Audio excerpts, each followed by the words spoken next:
Presentation of Read About It is made possible in part by a grant from Cox Communications of Oklahoma City, proud sponsor of this effort to promote reading, education, and literacy in our community. The following public service program is brought to you by the Metropolitan Library System.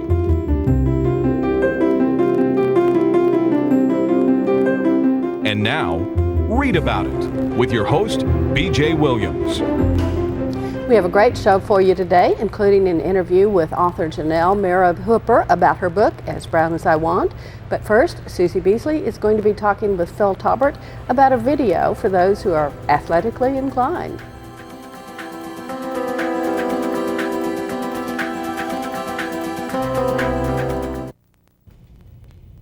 Phil, what can you tell us about this video, Championship Soccer Drills? This is one of the most incredible, non-stop, fast-paced videos that I've ever watched on anything. And you're excited about telling us. It's a very upbeat video. It's all non-stop drills, running across soccer fields forever, from the very beginning to the very end. There's a soccer champion, Bart Jansen, who's out there on the field with young people, and they're just running all over the soccer field. It's an indoor field, so that makes it nice, and you can just go out there and just have a good time, and they are doing it. Marty Shupak, I'm sorry. Shupak is actually narrating the video as we are watching it, and he's giving us all kinds of information on how to do the different drills and different things that they're doing on the field. So that makes it even more creative. Correct. Because a lot of things are spontaneous, but the narrator is just chiming right in there. Correct. So with someone else narrating, and we've got the champion soccer player out there, the presentation of the topic, it draws you in? Absolutely. They start out from the very basic things, like how to actually handle a ball, dribbling the ball from one side of the field to the other, running with the ball, passing the ball. They start out with a lot of individual things that the individual team member would want to learn how to do. Then they show you ways to work with your co-team members, and it just comes together in that way so that you're building from one skill to the next. You're learning teamwork skills, you're learning coordination skills, and you're having fun all at the same time, and you don't realize how much fun you're having. And this runs about 45 minutes? It's a 45-minute video, yes. And the whole thing with the soccer is being an indoor field, you don't have that weather problem and mud and all these other things. You keep going. And I don't know if I think we do have one place here in Oklahoma City with that. What drew you to the soccer video? What's going on with that? Well, there's just so many things going on. I work in the library in the Capitol Hill area, and there are a number of soccer teams, and there's just a lot of interest in that. And so I thought, well, I saw the soccer video. I thought, why not look at it and see what it's like and learn a little bit about it at the same time? And so I thought, wow, I can share this with some of the people that come into the library as well. And in sharing the video, you also share additional other materials. Kind of give us an idea about other materials. Oh, we've got numerous books on soccer skills, and these are things for the players as well as for the coaches. So you kind of get both perspectives on it. And it's also good for families that are looking for ways to work things together and have fun. And physical activity. Absolutely. Well, this sounds like a really terrific video. Championship Soccer Drills, available at your local library, perhaps your local video store. And we'll see you next time, Phil. Thank you. I know it is wet, and the sun is not sunny. Hi, my name is Jose Jimenez of your Metropolitan Library Commission. You know, most experts tell us that if you just spend 20 minutes a day reading to your child, you're not only building a bond that lasts a lifetime, but you're also preparing that child to learn how to read. Check with the experts at your Metropolitan Library for suggestions on just the right books for you and your family. And visit us at our website at www.metrolibrary.org.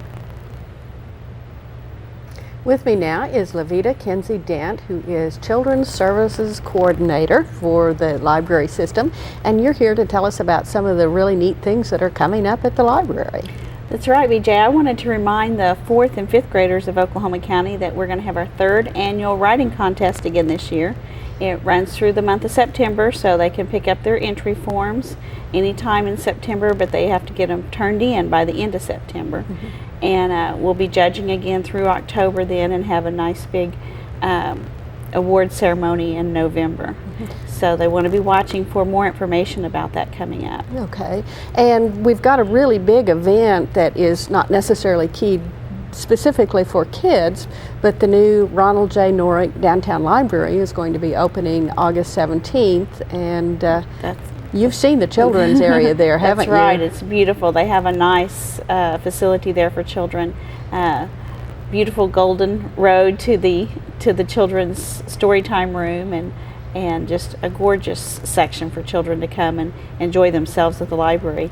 I understand there will be some activities for the kids during the opening ceremonies as well. So I think there's going to be activities for kids of all ages, even us grown-up kids. Right. And we're even going to let some of the adults into the children's area, at least on that first day, right? Right. Especially if they have children attached to them.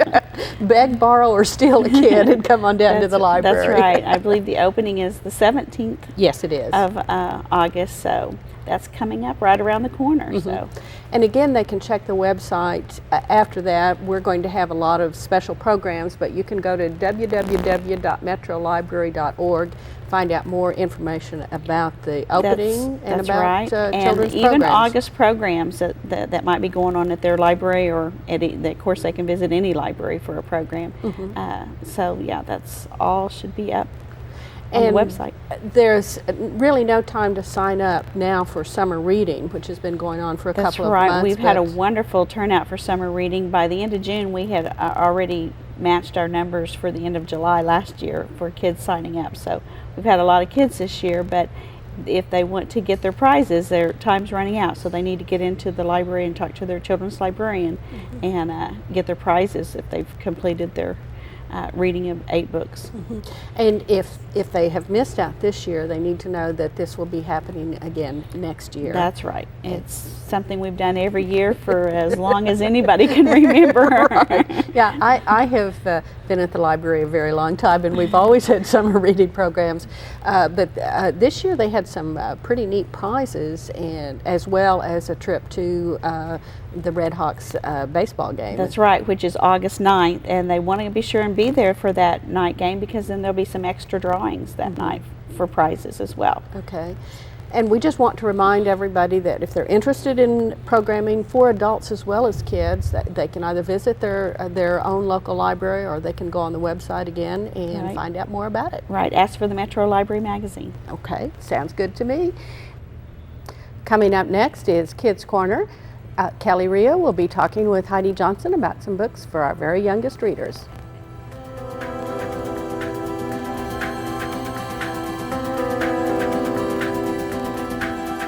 Hi, with us today is Heidi Johnson. She's from Tech Processing at the Metropolitan Library System.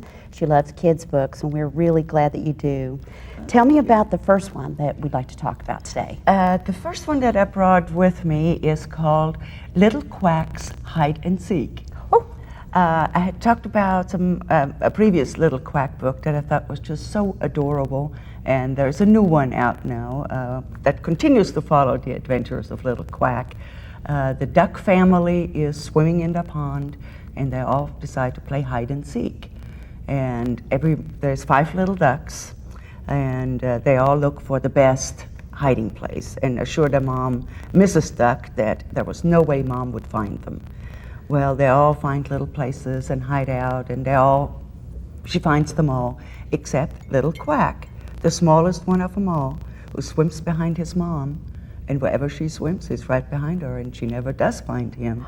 And at the very end, when he is finally discovered, there's a lot of quacking going on. And does it quack you up? It really quacks me up. So it's just an adorable little story. Well, the pictures are bold and bright and warm and fuzzy. And warm and fuzzy, exactly. That's a great story. And the second book now that I brought along today is called On the First Day of Grade School by Emily Brenner, and it is a great book. It is done to the tune of the 12 Days of Christmas. Oh. However, it is quite unusual, all the presents that this great school teacher gets.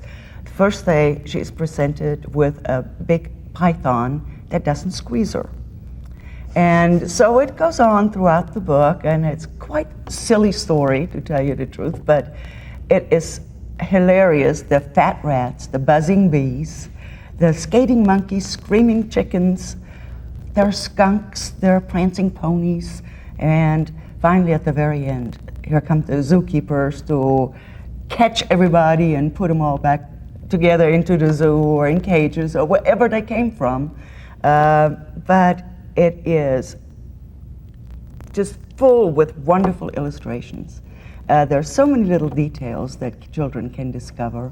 There is one scene of the 3 fat mice, or 3 fat rats, where they're wearing sunglasses and they're all dancing their little dance steps. And it is just a wonderful book to follow along and try. What I found myself doing is I kept counting all the animals, made sure nobody left anybody out. That's a great technique to do with kids to keep them involved, and all the action gets them going. You can have them do that. Well, we'll have to talk about that more later. Okay. But for now, you can find these books at your local library or at your favorite bookstore.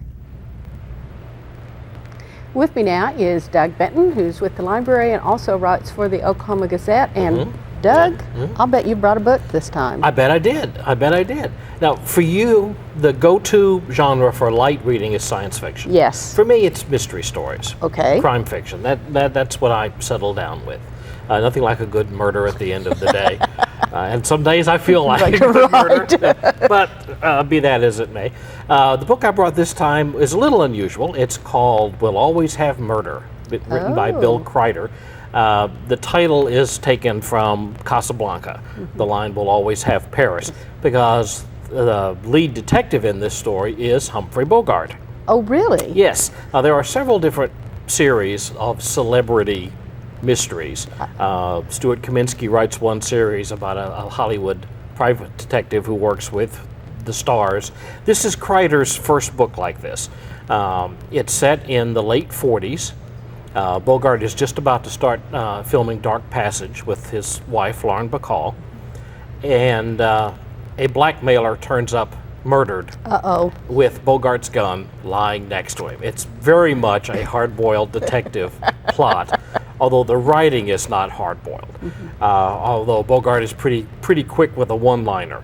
One of the nice things about, and it was written with the permission of the Bogart estate, so there's none of that, no fooling around there. But one of the things that I really liked about the book is that Bogart sounds like what we think Bogart should sound like when he talks. He sounds like a Bogart character on screen, which is fine because he spends a lot of time in the book being Bogart characters as he's investigating this. He's working with a real private detective. Okay, I was wondering if he suddenly turned into a No, this guy's investigating the blackmail case, and Jack Warner of one of the Warner Brothers sends him to talk to Bogart, and Bogart latches onto him and starts following him around doing research for his screen roles. Bogart always refers to this guy as Junior. He calls him Junior all the time because he's a couple of days older, but far wiser. But anyway, in the course of his investigation, Bogart falls into characterizations that we've seen on the screen. With when he's talking with tough guys, he's a tough guy, and when he's talking with a couple of a gay couple, then he does the gay impersonation that he used in The Big Sleep at one point when Philip Marlowe has to go to a bookstore. Yeah. But anyway, talk about stereotype. There it is. But that works all right. That we maybe not getting a sense of what Bogart was really like. I mean, who knows? But he's pretending to be Bogart from the screen, so that works out really well in the course of the book. Bill Kreider is kind of an interesting writer in some ways. I mean, he does all kinds of things. He does westerns, and he has 2 other mystery series that he's keeping going, and he's head of the English department at a small junior college down in Texas. So the book's a lot of fun. I really recommend it. Again, it's called We'll Always Have Murder, and it's supposed to be the first in the series of Humphrey Bogart mysteries. Great. Thanks, Doug. Coming up next, we have M.J. Van Deventer of the National Cowboy and Western Heritage Museum. She'll be talking with Faith Clune, an author, about one of her books.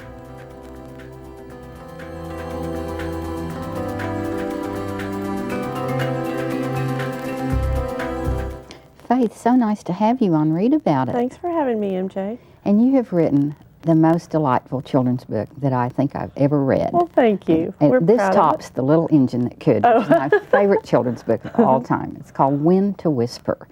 It's about a person named Truman, and Truman is a real person, I just learned. Truman is our maternal grandfather. I co-authored this book with my sister Hope, and all the characters in our book are named after people from our childhood. Real life. Real life people. Truman has a little trouble being quiet. Truman has a lot of trouble. This book sort of leads you through Truman's week. He spoils a surprise, wakes up his baby sister, has trouble in the library and in the movie theater, and several different scenes during his little week. And at the end, he finally gets it. That it's okay to be quiet. That it's okay to whisper. He's okay learning. to whisper. He's learning how to whisper. And what really prompted the book? You know, my original manuscript says May of 2001. Oh. And I've been working on this book for a long time, and my sister decided to join with me. I was feeding my young son and was thinking about all the voices we use with our children. And whispering was something that, as an elementary school teacher, I had never seen a book about whispering. So the title just kind of stuck with me as I was whispering to my son that day, and it just developed into a book. Oh, how interesting. Well, I read the original manuscript, and you asked me to endorse the book. I think I wrote something. What did I say? I said, "What a delightful book. Those of us who grew up whispering and speaking low and softly in libraries will treasure this charming book. What a gentle way to teach children the beauty of quiet, hushed ways and the endearing value of manners. This book gives new meaning to the word shh." I can't believe I wrote that. Read a little bit from the book. This is just the opening page. On Monday, racing off to school, Truman hollers loud as thunder. His happy fireman yell wakes his sister from her slumber. Mom rushes in shushing, but baby Casey is crying. "Whisper, Truman," Mother says. "Okay, Mom, I'm trying." "Shh, this is when to whisper." "I forgot," Truman shrugs. "I didn't mean to wake her up." Is your grandfather still living? You know, he's not. He would be about 92 years old if he were alive. What a wonderful tribute to your grandfather. Well, thank you. And the book comes out in August 19th. August. We have a new website, faithandhopekelly.com, and the book will be available there or at Full Circle Books or Besta Books, also in Edmond, Oklahoma City. Good luck to you. Thank you, MJ. What a precious book to have written. Well, I certainly appreciate being here. Thank you. Thanks. Every year I get to go to the Oklahoma Center for the Oklahoma Book Awards and spend a great deal of time talking with a number of the finalists that are there about their wonderful books. Janelle Hooper was a finalist for fiction this year with her book As Brown as I Want. Hooper is from Oklahoma. She has a Hispanic background, and she used both of these in this really enjoyable book, and I hope you really enjoy what she had to say. Janelle, what inspired you to write As Brown as I Want? As Brown as I Want is the second in a trilogy that I call my Turtle Trilogy.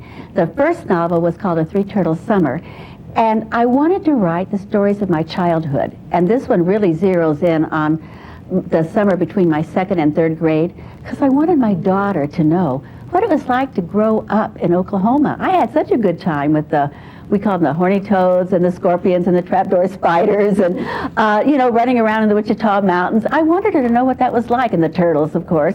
The turtles have always been a favorite of mine. So I wanted her to see what it was like, and I also wanted to tell her about some of the sadder parts of my childhood. But I didn't want it to be a downer book. I wanted her to see the other side, too. Mm-hmm. Well, for a lighthearted book, there's some pretty serious stuff going on here. Yeah, there is. There is. Your Glory, our heroine, actually has a dad and a prospective or already stepmother. She was a stepmother, and then later a prospective stepmother, and then she became a stepmother later. Yeah. They were definitely up to no good. They were up to no good. My dad had a very strange philosophy coming, and I shouldn't blame this on Texas, but he did come from a ranch down in Texas.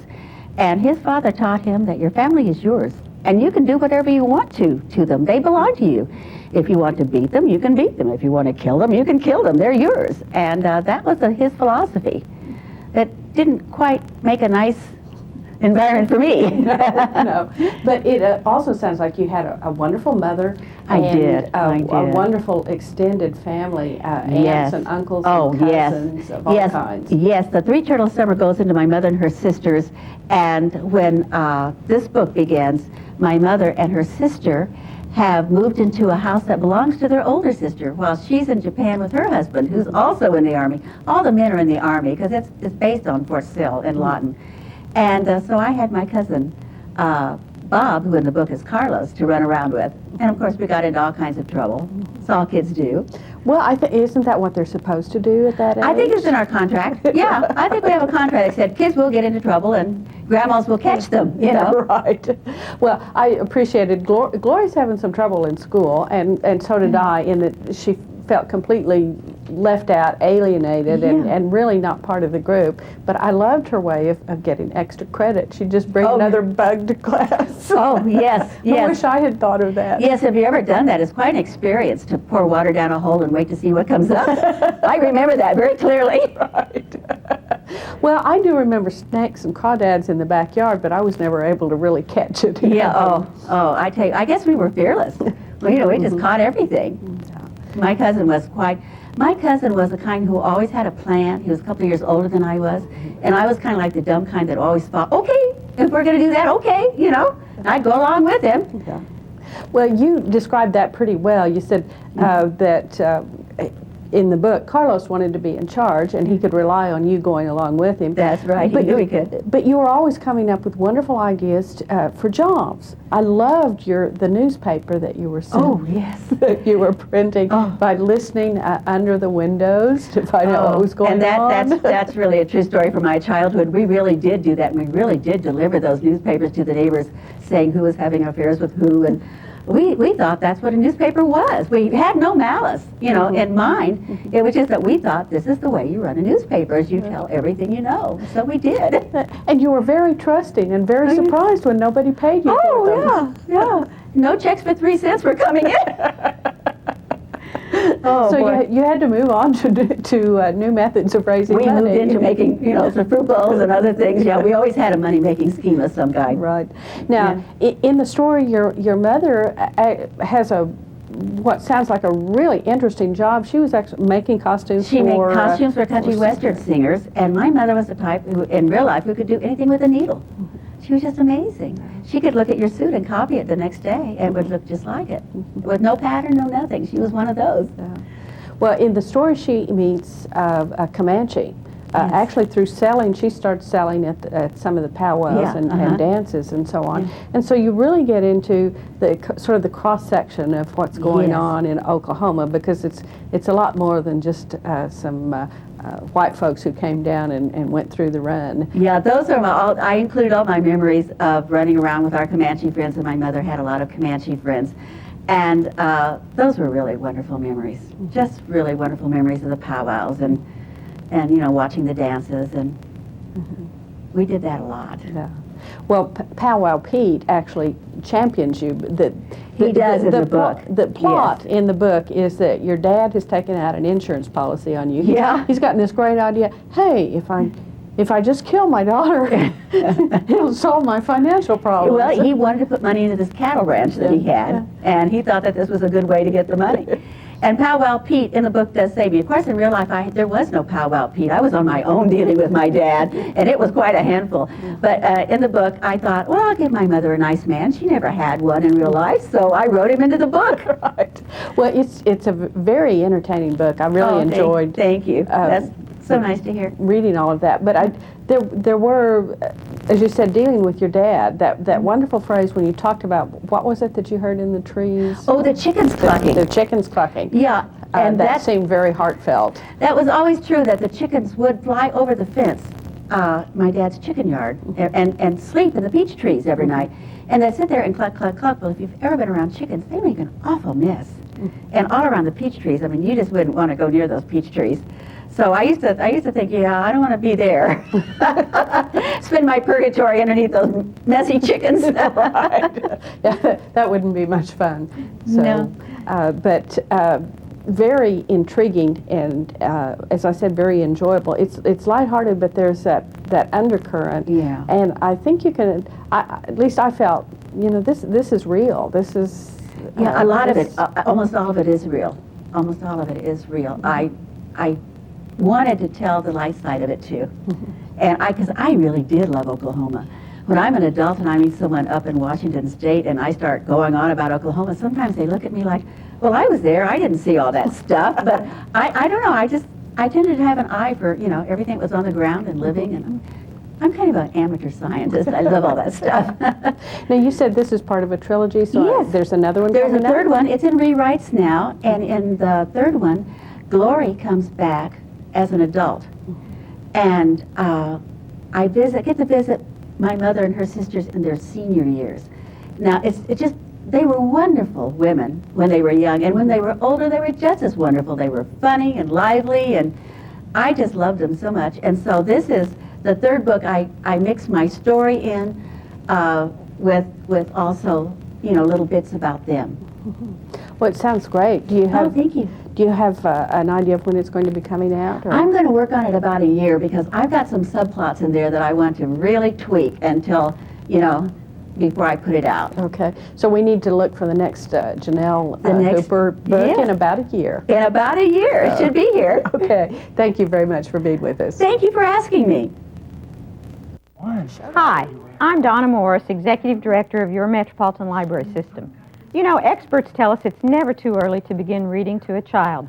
If you spend just 20 minutes a day reading to a child, you're not only building a bond that lasts a lifetime, but you're helping that child to prepare to learn how to read. Visit us at the Metropolitan Library System and let us help you select just the right books for you and your family. And be sure and visit our website at www.metrolibrary.org. Doug, have you got a date for us? Yeah, well, speaking of murder, as we were earlier, I seem to have fallen into the pattern of bringing famous murder cases to show and tell here every week. But August 2nd, 1892 was the date of the Lizzie Borden murders in Fall River, Massachusetts. Lizzie was a spinster woman about 30, and she went on trial for murdering her stepmother and her father with an axe, for people who don't remember that. And she was acquitted. So anything is possible in the legal system in the United States. And many, many books have been written about it. Books, movies, operas, you name it. I mean, ballet, a ballet. That I've got to see. Okay. Thanks very much for being with us. We'll see you again next time.